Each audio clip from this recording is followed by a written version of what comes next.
దొరికిన దాంతో సంతృప్తి చెందేవాడు భవిష్యత్తులో ఎదగలేడు. చూడు శ్రీను, పైకి రావాలనే తపన ఉంటే సరిపోదు, దానికి తగ్గ కృషి ఉండాలి. కోటి రాగాలు పలికే వీణ కూడా ఉపయోగించకపోతే దుమ్ము పట్టిపోతుంది. టైము అంతే, ఉన్నప్పుడు యూజ్ చేసుకోకపోతే ఆ తర్వాత తిరిగి రమ్మన్నా రాదు. నేను విజయవాడలో ఉన్నప్పటికీ ఇప్పటికీ నాలో ఎంతో మార్పు వచ్చింది తెలుసా.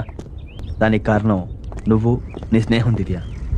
ఈ మనసెప్పుడు అంతే శ్రీను, దెబ్బ తగిలిన చోటే నిలబడితే మానని గాయమై మరింత బాధపడుతుంది.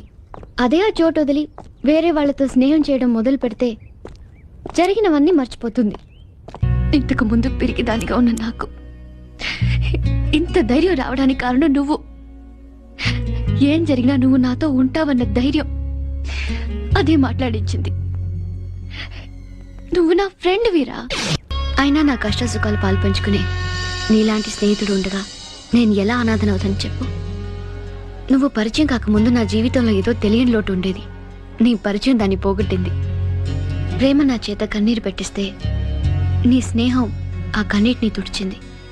ఇప్పుడు నా దృష్టిలో ప్రేమ కంటే స్నేహం ఎంతో విలువైనది శ్రీను. నిన్ను, నీ స్నేహాన్ని నేను ఎప్పటికీ వదులుకోలేను. జీవితాంతం మన స్నేహం ఇలాగే ఉండాలి, సరేనా?